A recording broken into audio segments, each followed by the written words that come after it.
Assalamualaikum warahmatullahi wabarakatuh.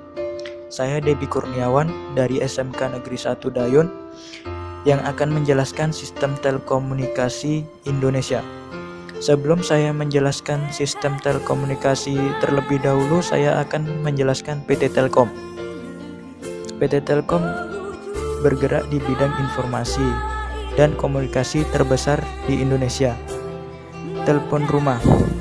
Telepon rumah adalah salah satu produk Telkom untuk komunikasi yang menggunakan kabel telepon sebagai jalur komunikasinya. Internet berkecepatan tinggi. Internet berkecepatan tinggi adalah layanan akses internet dari Telkom Indonesia berkualitas tinggi bagi perumahan. Dan saya akan menjelaskan sistem telekomunikasi yang pertama, tower. Tower adalah rangkaian besi yang terdiri dari 4 atau 3 kali tower terbagi atas 2 jenis, yaitu rooftop dan grand plan. Rooftop adalah tower yang berdiri di atas gedung, sedangkan grand plan adalah tower yang berdiri di atas tanah. Transmisi. Ruang transmisi adalah tempat berkumpulnya atau penerimaan sinyal frekuensi radio. Ruang sentral. Ruang sentral adalah tempat berkumpulnya modul-modul dan setiap modul berisi 31 pelanggan.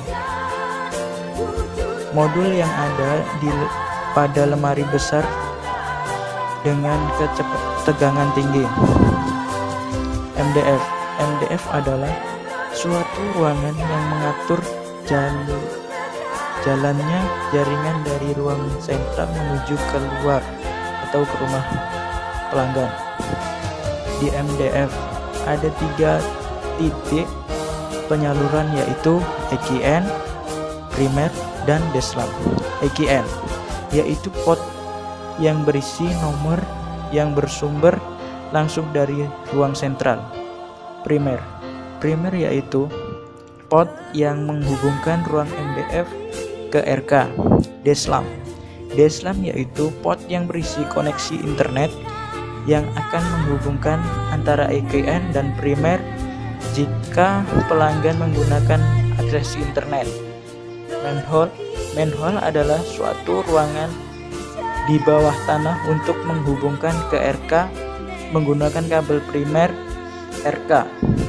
RK atau rumah kabel adalah kotak yang berisi kabel dari ruang MDF dan pin berhentinya kabel primer menjadi kabel sekunder yang akan dibawa menuju ke DP.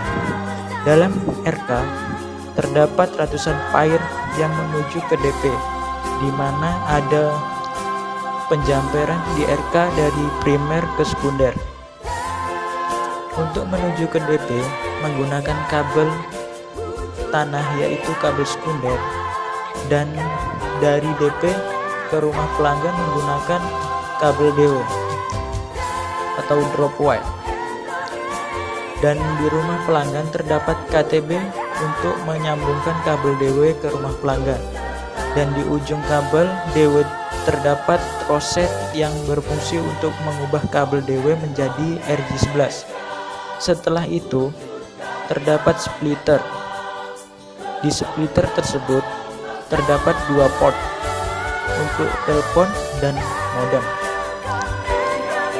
Dan dari splitter ke modem ataupun telepon menggunakan kabel RJ11.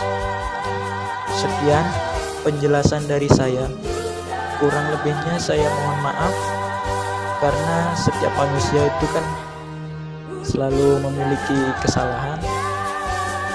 Wabillahi taufik wal hidayah. Wassalamualaikum warahmatullahi wabarakatuh.